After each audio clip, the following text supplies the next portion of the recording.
fellow recovering addicts, Tim S. Grateful to be here, grateful to be part of this. For today, first, June 18th.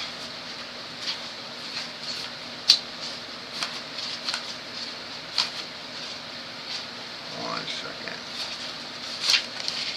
June 18th, direct amends. Indirect amends may be necessary where direct ones will be unsafe or endanger other people. When we use, we allowed nothing to stand in the way of the next high. As a result, many of us didn't always know precisely whom we had injured, either financially or emotionally. When it came time to make amends through our ninth step, we found that there were so many people we had victimized that we might never remember them all. With the help of our sponsor and other recovery members of Narcotics Anonymous, we found a solution to this obstacle. We vowed to complete the nameless amends by making restitution to our communities. We focused our service efforts on helping the still suffering addict. In this matter, we found a new way to give back to society. Today, with the love and guidance of members in NA, we're giving back to the world around us rather than taking. We're making our communities better places to live by carrying a message of recovery to those we encounter in our daily lives. Just for today, I'll make indirect amends by reaching out to an addict who may need help. I will strive in some small way to make my community a better place in which to live. Oh, I forgot to read the license in 41. Basic text, page 41. In several old relationships and unresolved conflicts may still exist. We do our part to resolve old conflicts by making our amends. We want to step away from further antagonisms and ongoing resentments. In many instances, we can only go to that person and humbly ask for understanding of past wrongs. Sometimes this will be a joyous occasion when old friends or relatives prove willing to let go of their bitterness. Contact and sue someone who is still suffering, someone who is still hurting from the burn of our misdeeds can be dangerous. Indirect amends may be necessary where direct amends would be unsafe or endanger other people. We make our amends to the best of our ability. We try to remember when we make amends, we're doing it for ourselves. Instead of feeling guilty or remorseful, we feel relieved of our past. We accept that it is our actions that cause our negative attitude. Step 9 helps us with our guilt and helps others with their anger. Sometimes the only amend we can make is to stay clean. We owe it to ourselves and to our loved ones.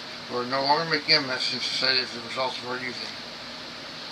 Sometimes the only way we can make amends is to contribute to society. Now we're helping ourselves and other addicts to recover. This is a tremendous amend to the whole community. In the process of our recovery, we are restored to sanity, and part of our sanity is effectively relating to others. We less often view people that threaten our security. Real security will replace the physical ache and mental confusion that we've experienced in the past. We approach those we have taught with humility and patience. Many of our sincere well-wishers may be reluctant to accept our recovery as real. We must remember the pain that we have known. In time, many miracles will occur. Many of us who are separate from our families succeed in establishing relationships with them. Eventually, it becomes so easier for them to accept the change in us. Clean time speaks for itself. Patience is an important part of our recovery. The unconditional love we experience will rejuvenate our will to live, and each positive move of on our part will be matched by unexpected opportunities. And now I read from a spiritual principle of the day.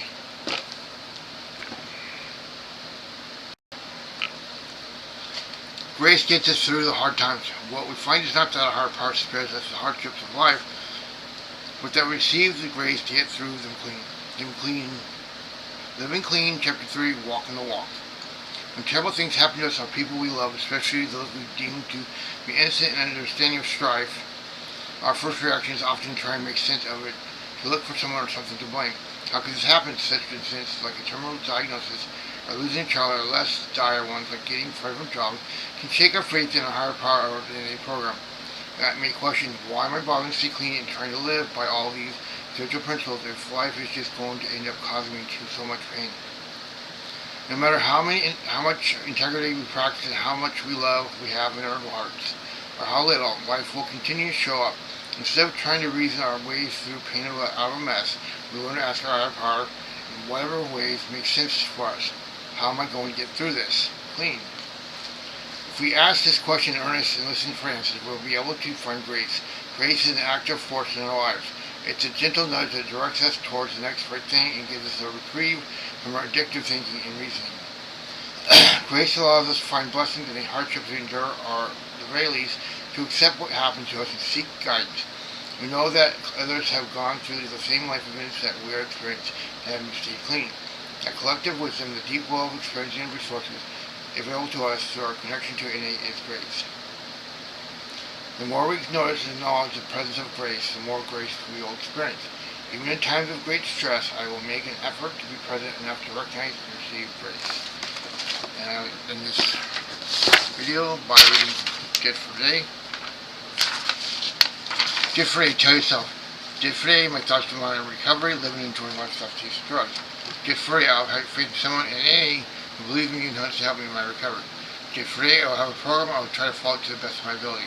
Gift for Today, through any, I will try to get better perspective on my life. Gift for Today, I'll be unafraid, my thoughts will be on my new associations, people who are eating, who have found a new way of life. So long as I follow that way, I have nothing to say. Have a blessed night. See everyone tomorrow.